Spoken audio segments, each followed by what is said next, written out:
A very good afternoon to you and welcome to today's edition of Joy Business Masterclass. Masterclass is powered by Joy Business and is brought to us by Goyle. Goyle, they say good energy, Goyle, Yenara, Yedia. Masterclass comes your way every Wednesday at 1:30 p.m. and runs all the way through to 2:15 p.m. here on your superstation Joy 99.7. My name as always is Yaw Anim Barnafo and I'm glad to be your host for today's edition of Masterclass. Last weekend and the week before that, we started a conversation here on project management and how it affects every sphere of our businesses and I dare say even every sphere of our lives. We started last week with a conversation on the principles of project management and we talked about the principle of understanding, and I know that we'll go through a bit of a recap when the resource person starts to do his presentation, but here's a summary of what I picked up from that conversation and here's what stayed with me. It's a bit of a mouthful, but just listen and hopefully it sinks in and helps you as well. What we learned here on the show, what I gathered, was that in order to deal with any challenge or any problem, you must first identify what the problem or the challenge is. And once you've identified it, the next thing is to try and understand it. Once you understand it, then you must elaborate on what the problem is. Once you elaborate, then you must perform it. And once you've performed it, then you must measure it.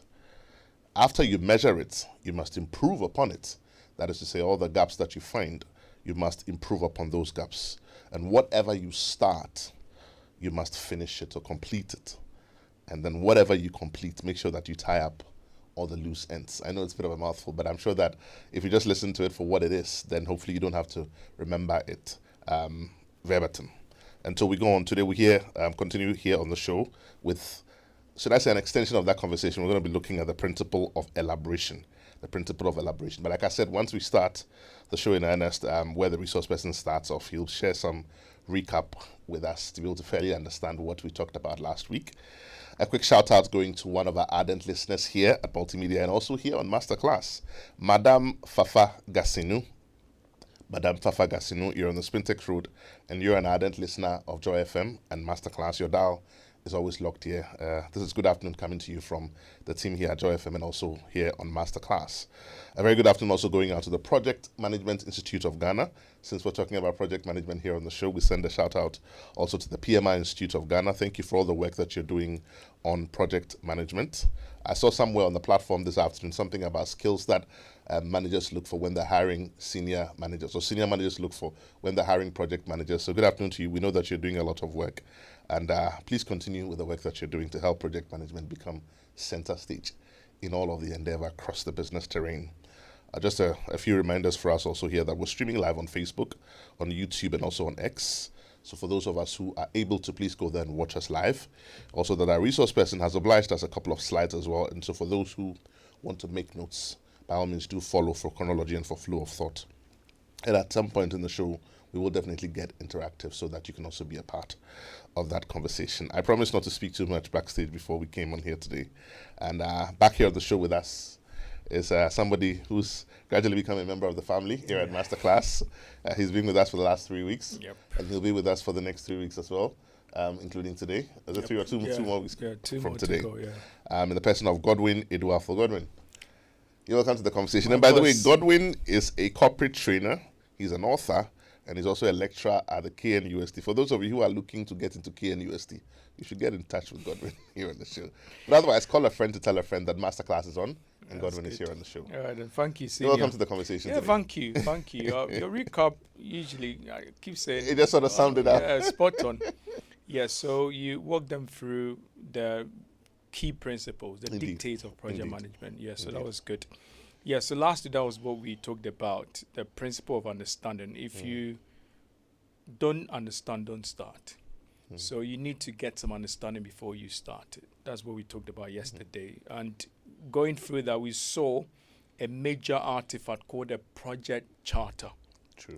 Very, very important. So that will be the foundation of everything. So it becomes like the skeleton of the project. And today what we'll be doing is to add flesh to the skeleton that we created. So that's basically what we'll be doing today. We saw some of the tools and techniques called the method that you basically could use to create a charter. Once you understand, you need to have a document to get you started. So that was what we talked about yesterday. Last week, we said that you may not necessarily have all the understanding before you get started, but having a good understanding will be good. So it would be a little bit high level. Today we will be adding more flesh. Skeleton already created. So today we'll be looking at the principle of elaboration. Principle of elaboration, that's basically the second principle, basic principle of project management. Then we will also go through activities you perform under the principle. These are basic principles. Like I said in our early submission, we have different principles. If you look into Agile, they've got 12 principles. PMI has got 12 principles as well. Prince 2 has got 7. So there are various principles around, but we are looking at the basic principles of project management. So we look at the principle of elaboration. We look at the methods applied under the principle of elaboration. They also look at some of the artifacts you can create under the principle of elaboration. So that's basically what we'll be doing today. Remember, we use the phrase, what you identify, you need to understand. Then we went on to say, what you understand, you need to elaborate. So we just bringing them down. It was a whole big quote. You talked about it. So we down to the second line. Now, before we get started, for us to understand the principle of elaboration, we need to understand what elaboration basically means. I like to dig up the history, the origin of words. And those of you who want to basically become intelligent, I'm telling you, that's what you need to do. If you could basically understand the root of words, that is the beginning of deeper understanding. I like what you did last week with the comment I made on how a part of your brain bless how the other parts, and then if it helps you to focus. So there are. I watched the show again afterwards, and I was like, wow, that's some deep stuff. So we'll look at elaboration. Where did it come from? Elaboration, it came from the Latin elaboratus, which means worked out. Now, if you still break it down, you see this Latin, elaborari. Now, break it down. E and laborari. E is from the word ex. It's still Latin. Ex. Ex means out. Laborari means to work. That's where you get labor from. Right. Collaboration from. Work together. So, to work. So, what we have to do here is to work out the details of the project. Simple. That's the principle of elaboration. So we need to work out the details of the project.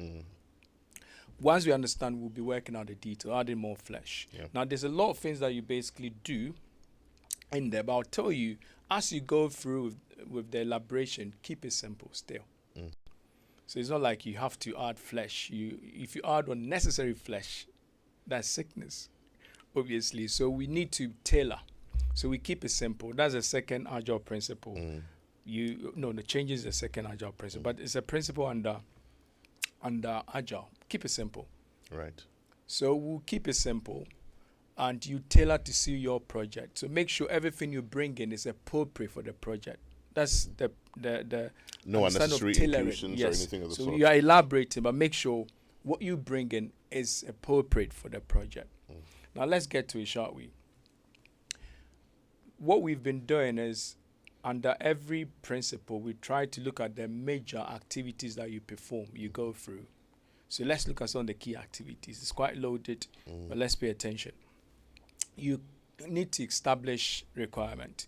Now, if you get the trick, many of the job, the heavy lifting has been done at the understanding bit. So we just need to pick some of the information and add more information. It will be good. Remember, in the project charter, when we're trying to understand the project, we identified initial requirement. So here we need to establish them. So establish requirement. If you are having a simple, well-defined project, there are two types of project: definable and high uncertainty project. So definable, well-defined. High uncertainty project, ill-defined.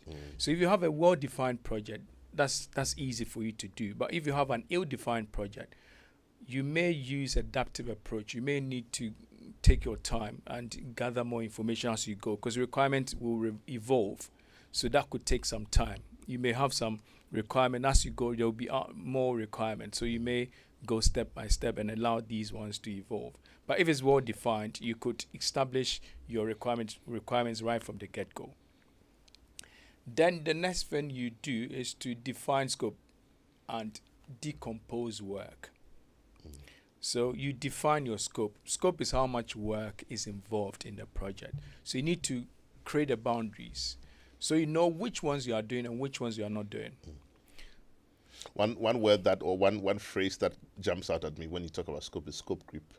But Yes, but so I'm we'll sure talk about yeah, it. Scope creep, we'll talk I'm about sure we'll it. get there. Yeah, so we need to understand the boundaries. We need to understand how much work is involved. So when you do this, you could create an artifact called a project scope statement. So that scope statement gives you a statement of what you are doing and what you are not doing. So it's a clear statement. And that's important. Why? I know you'll get to, but that's important. Why?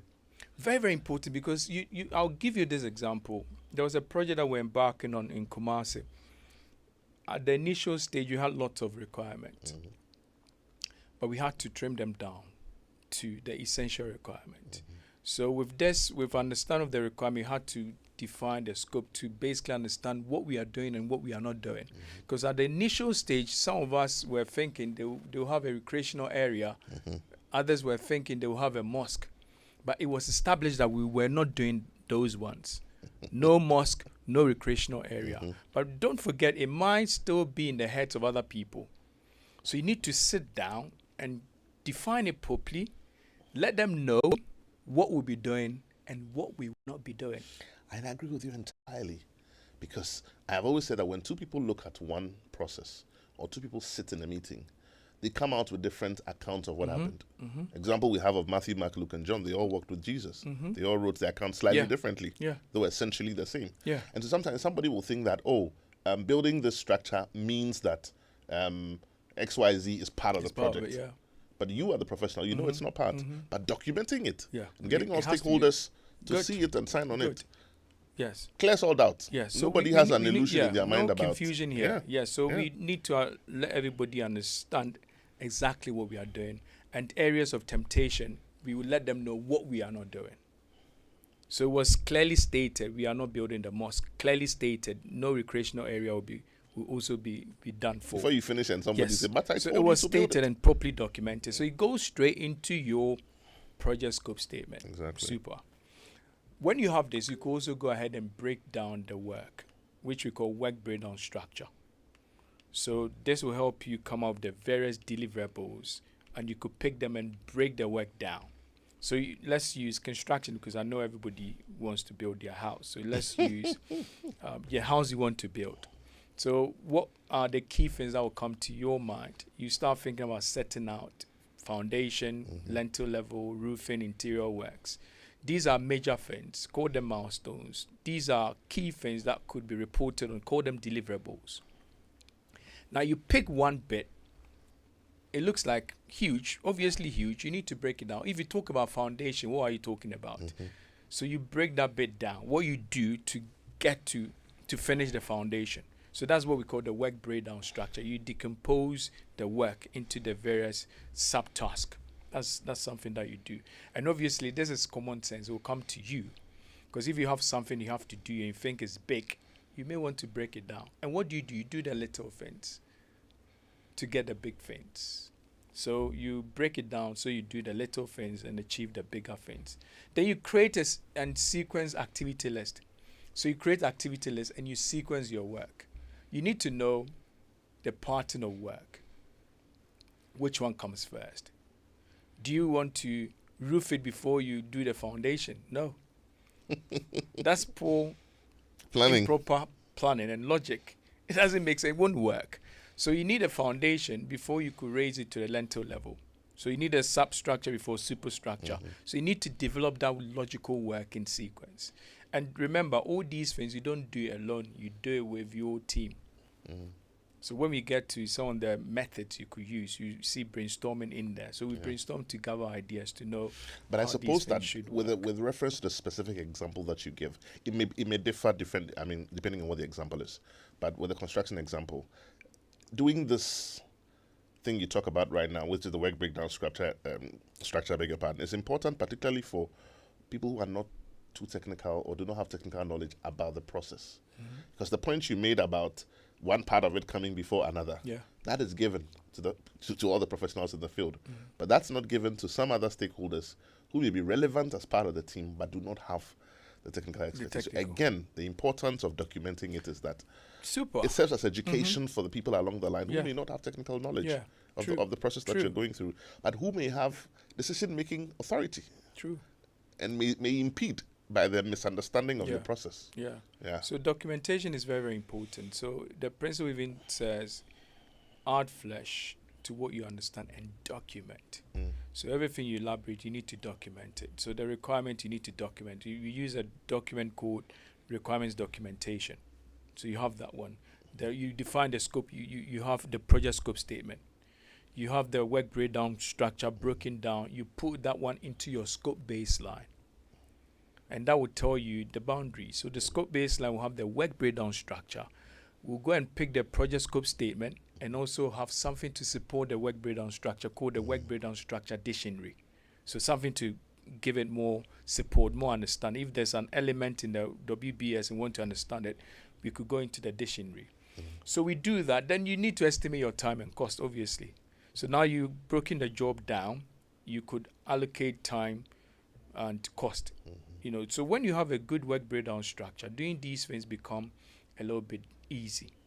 If you could break it down, see a picture of what you are supposed to do, if you allocate the time and the cost, it makes it quite easy. So that's one advantage of the work breakdown structure. Then you develop your schedule and budget. So if I could break it down, allocate my cost, I'll roll it up and add my contingency reserves and get my budget. If I have management reserve, that's quite technical. Management reserve is for the known unknowns. Contingency reserve for the known unknowns. So these are risks. So some of the risks, you already know them. You could think about the finance guys don't really like the unknown unknowns. You could think about it. That could go into your contingency reserve. But some of them you may not even think about them. COVID, nobody knew about it. So if you should have something like, for big companies, they have what we call management reserves to take care of the unknown unknowns. Like what happened with the currency, I think 2 years ago, in a couple of 2 months or 3 months, it just sort of, know. So if you don't and if you're in the middle of a project you had planned and put resources for, you'll be completely out of pocket. So if you don't have the management reserve, then you have a problem. I was managing a project like that. At budget, we had gone for an approval for an amount of, let's say, 100 CDs. By the time we had received approval from the regulator and we're going back for final, approval to go on site, the thing was almost about 70% more. And it didn't make sense. But you had to drill down to the figures and find out, look, we went back to the actual material schedule and we said, look, on the market, at the time of your submission, it was X. At this time is Y. At this time, and this was double checked 5, 6, 7, 8 times. And you find that it was a case like that. Things had just gone up. You've gone up, you know. So these things could happen, and you need to have the management reserves to take care of them. But usually for small organization, they don't. But like I keep saying, all these things we're talking about is common sense. So for me, project management comes to the real thinker. Because I remember my mom, all the things many of the things I learned under project management, there's something called adaptive planning, incremental, iterative. Many people don't understand it. Then I saw it's a lot of but my mom was doing it, But they've been given some names, fancy names, just to confuse you. But these are things that you do when you're a thinker. So if you pay attention, you see project management in what you do. And let me just chip this in here, that I've always said that, and I'm just supporting what you say, that we should just be observant, because God in his wisdom, everything in creation, including project management and the processes we go through, it leaves a pattern. True. Everything you do leaves a pattern. Whether you've done it before or somebody has done it before, there's a pattern. If you look at enough patterns, you'll make less mistakes. Yeah, of course. You'll be good. I'll end it there. Let me just say you'll be good. That's why we say we should benchmark more. Great. So we develop the schedule, we develop the budget. We have the budget, realistic budget, good schedule. Don't forget, an unrealistic schedule is the fault of the project manager. So you need to make sure the schedule that you have is realistic, is doable, you can do it. Don't go for aggressive schedules. Some schedules are aggressive. Let's carry on. There's a lot to talk about, so let's carry on. Then you determine your team and establish roles and responsibilities. So who will be part of your team? what would be their role? So you could use something called responsibility assignment matrix or the RASI chart to help you do this. But roles and responsibility is very, very important. You need to do that. Then you need to plan physical resources. So your physical resource, how are you going to go about them? How are you going to manage them? You need to have a plan to guide you. So in that area, you also plan it. So what you are doing here is to make sure every part is properly sorted. You don't want to get into performing and start thinking, how do I manage my plants? How do I even communicate to my stakeholders? Yeah.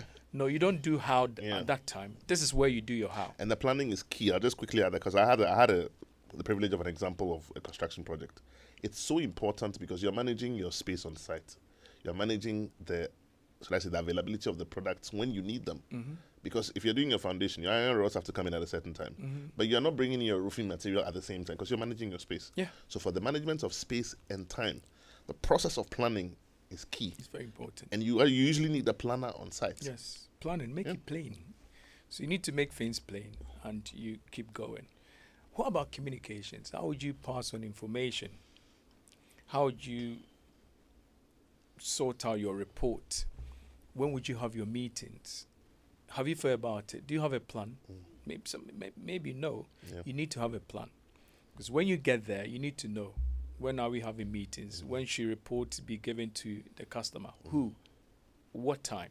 All these ones should be sorted out and will be in your communications management. Exactly. So that part should also be sorted out. What about your quality? You need to plan it. You need to understand the requirement. You need to start thinking, how do I get a job into the hands of a happy customer? So what do I do? How do I inspect? Verification. How do I go about this? How do I perform quality assurance? All these ones should be sorted out. How about your procurement? You need to think about it. What am I procuring? We may not have it, so we need it out from outside. Lead time. Think about the lead time. Some people don't. They will think about what they need, but forget about the lead time. Yeah. So they think when they place the order, they receive immediately. No, the factory has a queue. Take your time. So you need to understand it. Talk to them. What is the lead time? I need 20,000 bags of cement. What is the lead time? Oh, we have got huge stock. So if you place the order in 2 days' time, you receive it. Maybe not. When you come to me, my company, if you want me to manufacture pallet for you, lead time is 2 weeks. Some people don't ask, but when you don't ask, I'll tell you. Yeah. Because some people think once they place the order, they could receive it the next day. I said, no. Lead time is 2 weeks. So you need to understand the lead time and use that to plan. Exactly. And tie that one with your schedule. So think about that one. Contracts that you use, all these ones should be sorted out at this point. Don't forget we are elaborating. What about your stakeholders? You understood them at the initial stage when you were trying to understand it, but more of them are coming. You need to understand them more. So you need to create your stakeholder register that will capture more information about your stakeholders. Who are they? Don't forget the job is done by your stakeholders. So anybody, organization, could be persons, individuals, it could be group of persons that will have a part to play in a project. They could affect it or they could be affected by the project. Stakeholder, who are they? Remember, there's a technique that we talked about, method, expert judgment. So I need to understand my stakeholder community. Who are they? Who is in there? Who can help? When you understand, it's good. So you need to create a register and add more information. What's your level of authority in here? What is your interest in here? So we need to understand their level of authority, their interest, their influence. So you could use tools like Salience model to help you understand these ones. You could use the grid to help you also understand these. You map these ones, and this will help you come up with the heavyweights and the lightweights. Sponsor, customers, government agencies, you have all these ones in your stakeholder register. Right. You understand them. Then you plan how to engage them. So how do I engage them? I need more money from the sponsor. How do I go about it? I know I need to raise a exception report if something is gone outside my authority. Exactly. But how do I communicate with him? How do I engage him? How does it materialize? We don't even know. You should know here. If you want to talk to the sponsor, this is how you go about it. Process A, process B, maybe an email, just an email would be good. But what is that? The email address, do you even have it? It should be in your stakeholder register. Exactly.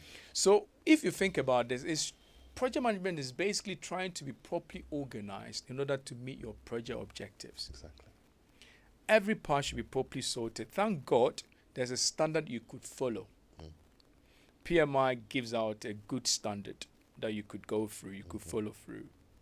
I'm also coming off a standard to simplify that one. Book is not done yet.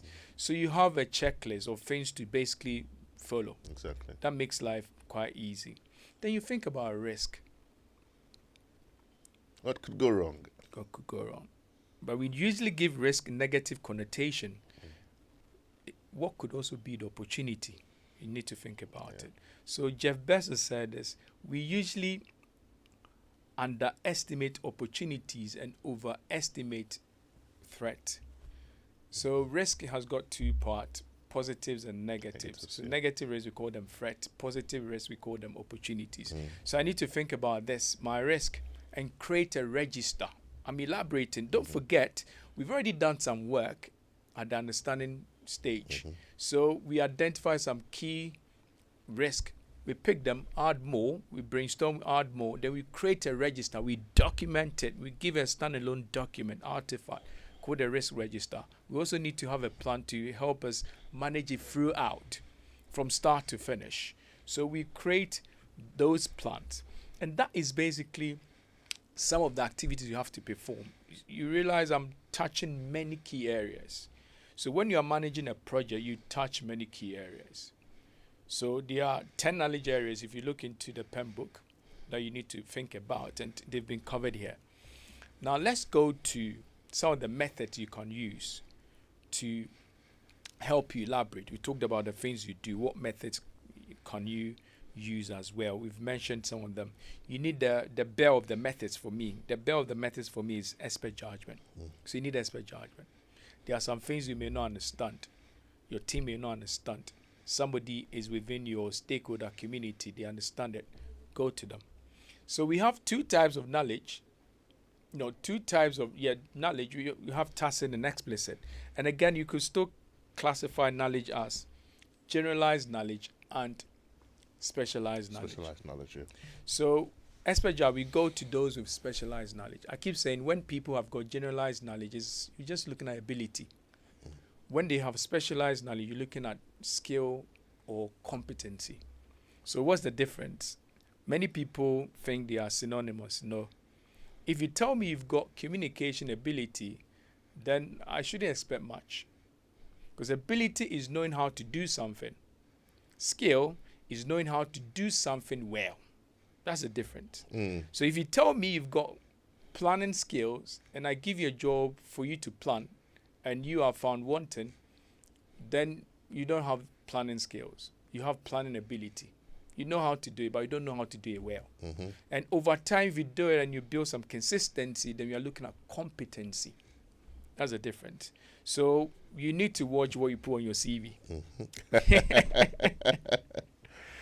You need to watch what you put on your CV. So you need expert judgment to help us. I'll tell you a joke later. You finish. All right. Then we also gathering data. Yeah. So obviously we use data gathering, interviews, brainstorming, focus groups. We may have to analyze some information, so we need analytical skills. You still need your AIA, artificial intelligence assistant, to make some of these work easy for you. You also use something called PMIS, Project Management Information System. So some of the software to help you.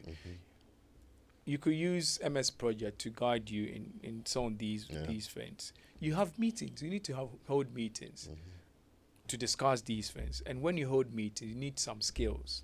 Exactly. You need interpersonal skills. The question is, your people that hold meetings, have they got interpersonal skills? Do they have meeting management skills? Do you know it's a skill? Meeting management skill. So you need these ones. Facilitation. You need to know when to facilitate, when to come in, when to be the main person, guide. You need to understand all these ones during the meeting. I'm happy we're teaching that here at the show, because there's so many things that people take for granted and they assume that they know because they're in a certain position of authority. But these things must deliberately be learned. Just hold your thoughts for me. I want our listeners to be a part of this conversation. If you've just tuned in, this is Masterclass here on your superstation Joy 99.7. We take a quick break. When we come back, we get interactive. Your favorite on-air business development program, Joy Business Masterclass, is in session, and you can interact with us on Facebook via the Joy 99.7 FM or Joy Business pages. If you tweet, the handle is at Joy 997 FM or at Joy Business GH. Don't forget to hashtag JB Masterclass. You can also call us on 0302 216541 or send your questions and contributions through to the WhatsApp number 0551 111997, and our facilitators will address your concerns. Attention everyone, class is in progress. Welcome back. If you've just tuned in, this is Masterclass. We're interactive right now. Numbers to call 0302 216 541. That's 0302 216 541. Please pick up that phone, give us a call. Let's have a conversation. Are you managing any projects right now? Do you know anyone who's managing a project? Are you in the middle of any kind of project at all? We talked about what project management is, and it covers pretty much everything that we do. So you're listening this afternoon, you have an experience with a project, or you're actually in the middle of a project, pick up that phone, give us a call. Let's have a conversation together, and together let's learn so we can all become better for it. Numbers to call 0302 216 541. Particularly today, I'd like to hear from someone from the PMI Institute if they're listening. Numbers to call 0302 216 541. Or you can send us your comments on 055 997. If you're driving, please do not text while you drive, because we want you to arrive alive. So send us your comments on 055 997, or give us a call on 0302 216 541.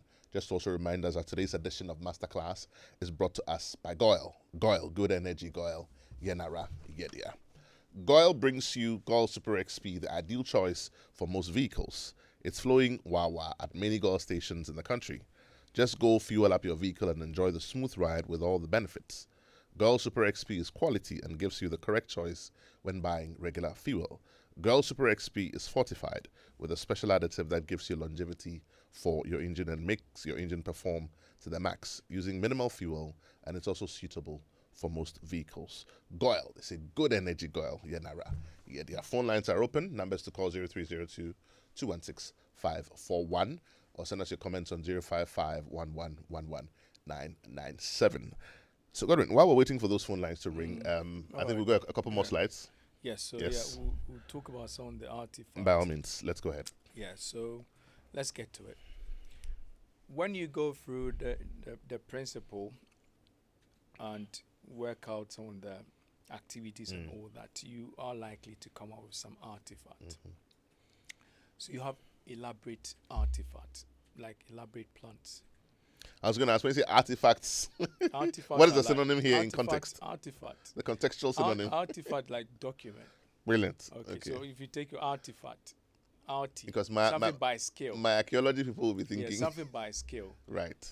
So the documents, things that we create. Okay. That's an artifact. Brilliant. So look at what you have here is an artifact. The laptop is an artifact. Right. These are things that we create. So on project we create things.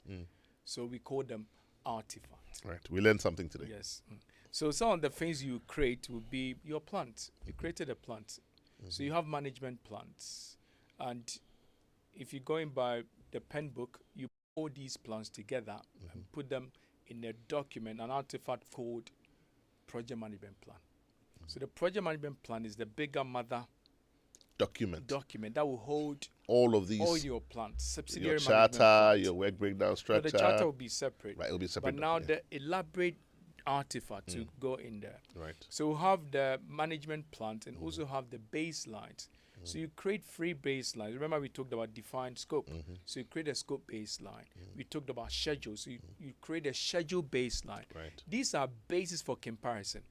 So as the project is moving on, you want to trace them back to your plan. And see if you're on course. On course. If there are changes, if you are off, there are variances, you take action. So we'll need these ones when we get to gauging and acting, when we get to monitoring and controlling. So we need to create these plans. So you need a management plans. And I'm adding this management plan called sustainability management plan. Okay. Sustainability is the way to go now. We are in Industry 5.0, the fifth industrial revolution now. Fifth industrial revolution. So we need to understand sustainability. Very, very important. So you need to have a plan for managing sustainability. Social sustainability, economic sustainability, environmental sustainability. Right. How would you go about them? So you need to have a plan to guide you. That's a newbie. That's something I'm adding to the management plan. So you need to have a sustainability management plan. Then you create your baselines. I've talked about two of them. The other one is the cost baseline. Right. So we have our budget. We baseline it. We freeze it. We baseline it. So don't go beyond this. Now, as things are going on, we can use that as basis for comparison. So if you are overrunning the budget, there's a baseline. If you've gone beyond the baseline, you know. If the threshold is 40,000 and you've exceeded the threshold, you know. But if you don't have the threshold, you never know. So we need to create these baselines to guide us in managing and monitoring. Then also need to create registers. We talked about a risk register. We talked about a stakeholder register. You can also create your lessons register. I love that one because you want to improve and keep improving, and you improve through lessons. So all the lessons that you learn, you need to capture them in your lessons register. These templates, if you have we have some of the information, put them there. If you don't have it, have the template created. And you also need to create your logs. Issue log, change log. All these ones should be created. Then the other artifacts that you create as you go. So the goal here is make sure you have everything that you need to make the next stage in the project, which is performing, some call it execution, easy. Don't get in there and start scratching your head. How do I do this? The how should be done at the elaboration bit. So what could be the risk in there? It should be in the elaboration bit. How do we communicate? It should be in there. Who are our stakeholders? It should be in there. What are we procuring? It should be in there.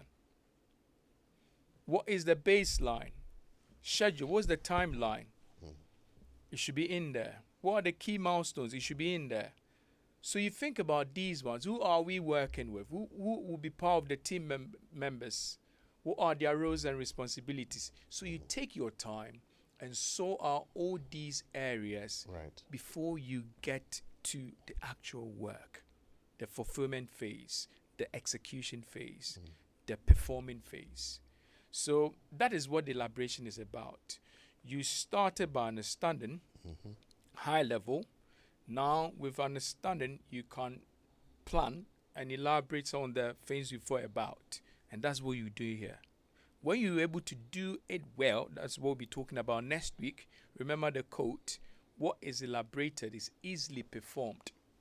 So if you could get all these ones properly sorted out, the next stage will be all easy. Will be a walk in the park. But it won't just be a walk in the park. It's a project. There could be surprises. So as it goes, you need to be monitoring and controlling. But it creates a brilliant blueprint to follow. Yes. And for me, listening to you this afternoon, it sort of sounds like one of the most important parts of any project, which people would usually overlook and just get straight to performing. And they have to keep coming back. And then, you know, sometimes people get in the middle of it and then they find out I'm spending too much. How much is too much? What are you benchmarking it against? You know? So I think it's key. This part of the process is particularly important. But let me ask a question here that is it enough to have a single baseline? And when I say single baseline, I know you talked about schedule baseline, cost baseline. So is it enough, for example, to have, let's say, a cost baseline as a bulk? Or it's important that as part of the bulk, you must also have within that bulk specific tracking percentage spend per period. So let's say if you're doing, let's say it's a building. So foundation, structure, roofing, you have 40,000 to spend. Should you, based on the work you do prior to, let's say, in your quantities, have a specific target? By the time I'm done with my foundation, I should not go beyond this baseline, assuming it's within this time. Should I drill down to track within the bulk? I like that bit, Or should I just look at the bulk and don't just just run look with at it? it. So we use what we call bottom-up planning. So when you are using bottom-up planning, you will break it down. So the foundation, I know the total amount. I know the total amount for the whole project, 1 million. but I have broken it down. So I know the cost of foundation. So I could baseline that one, and you use something called milestone analysis. So if foundation is a milestone, I could use a milestone analysis to check whether I'm doing well in terms of cost and even time. Right. You could also use the end value analysis. Right. So when I'm using end value analysis, I have the foundation, know how much the foundation should cost. Now we are done with the foundation. How much did we spend? So we compare as we go, as opposed to just waiting till you finish before you know. So that big baseline has been broken down. You have the various milestones in there, and you keep comparing as you go. And if you are overrunning the project, you know. Exactly. Because the EVA could even tell you how much you overrun the project by if you don't take action. Exactly. There are indices that you create, you could build to help you, CPI, SPI. You work these ones out. You use forecasting method to help you know the picture. I like forecasting because you need to see the picture ahead, and that will tell you exactly what you have to do. Exactly. So that's a good question. Because I've been on a project before where, it was done, the quantities were done by the various experts. The QS did his quantities, the electrical engineers did the quantities, the mechanical engineers did the quantities, the architects did their civil engineers and all of that. But we find that under scrutiny, still in the elaboration stage, the figures done by one of the specialists was not based on any scientific evidence.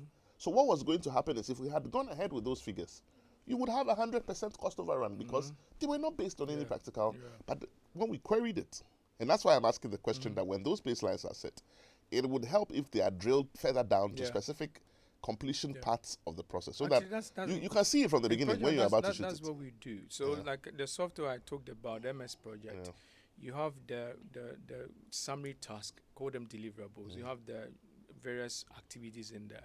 So the summary task, we use them to check what is the total cost for that summary task. If it's 20,000, all done, then you check. Even before that, the individual activity, you are still checking them. So you'll be reporting.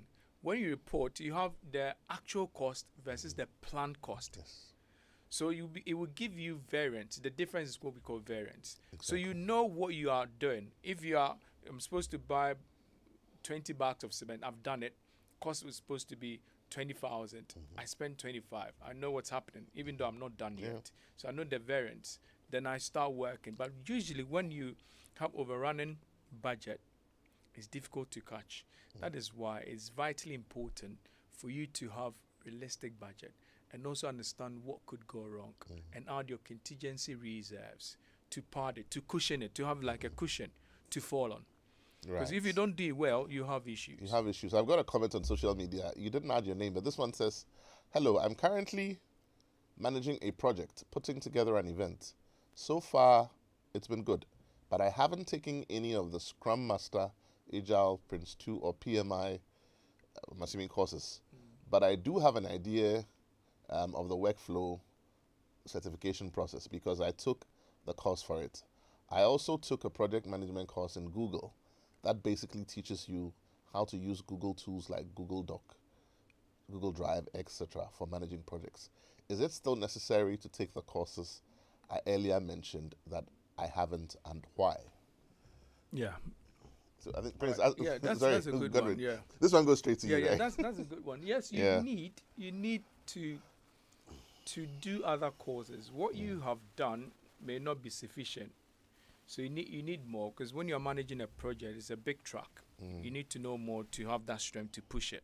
So you may need more understanding. So I would recommend you could come to KNUST, do MSc in project management. You could do the PMP certification. Right. You could sit for that one as well. You could do the Prince 2. It will give you a deeper understanding.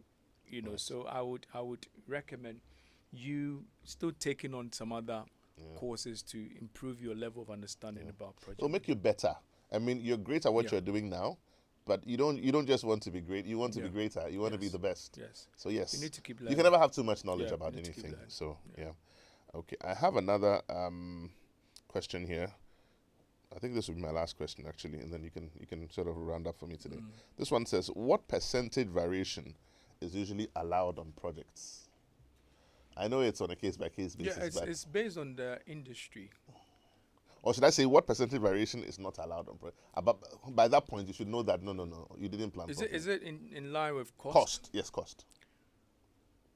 It depends. It depends on the risk appetite. You know, right from the beginning, some people will tell you their risk threshold. So we can't go beyond 10%. So we can't go beyond 5%. It depends on their risk appetite. So if you understand it right from the beginning, you know the risk appetite of your stakeholders. That will talk about the variation. So we can't box it. Put an umbrella. Yeah, umbrella on it. We can't box a blanket percentage. No. But it depends on your stakeholders, their risk appetite, and in the industry. Some industries, there are standards that you may have to look out for. Yeah, so it will vary from one organization to another. Okay, let me see if I can just squeeze in this last one. You talked about identifying the problem, which is a key thing before you start. What happens when in the middle of solving it, the problem begins to evolve? Change. Yeah, you change. So you need to be Adaptive. so we say we need to build in adaptability and resiliency. So you need to be resilient. You need to be adaptable. Anything could change. Even in the world of change, things keep changing. Right. So you need to be adaptable, and it's something that you become intentional about.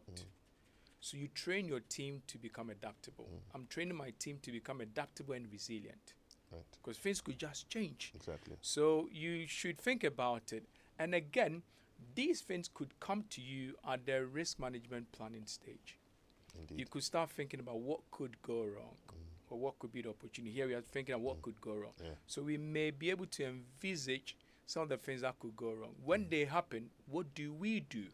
Then we'll have a plan how to respond to these ones. But again, some things could take you unawares. Exactly. You catch you pants down, but still you need to be that adaptable and be that resilient. Like COVID. Those that were resilient, those that were adaptable, were able to bounce back. Exactly. Resilience is a good word. It is indeed. Absorbability and recoverability. You should be able to absorb and you should be able to recover from setbacks. What's our takeout from our conversation today, and what should we look forward to next week?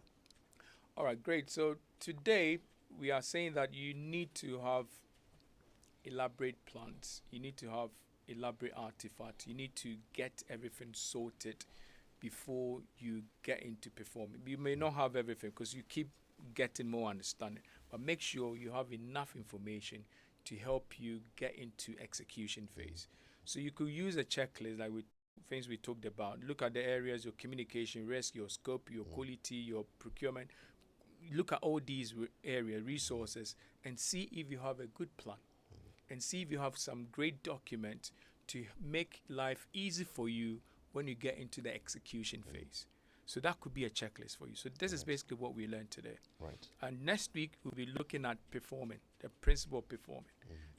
What does it talk about? We look at it. But now that we have everything elaborated, it will be that easy for us. So that's what we'll be talking about. We may merge it with gauging and acting to make up for week 4. Right. Then we'll close it in week 5. Week 5. So there's a lot to talk about. I think they're getting it free because I'm pouring out a lot of information which they would have had to pay for. Yes, I charge for these ones, and they are getting for free anyway. Because when people pay attention, you give more. Yeah. Yes. So That's what we do here on Masterclass. This has been Masterclass here on your Superstation Joy 99.7.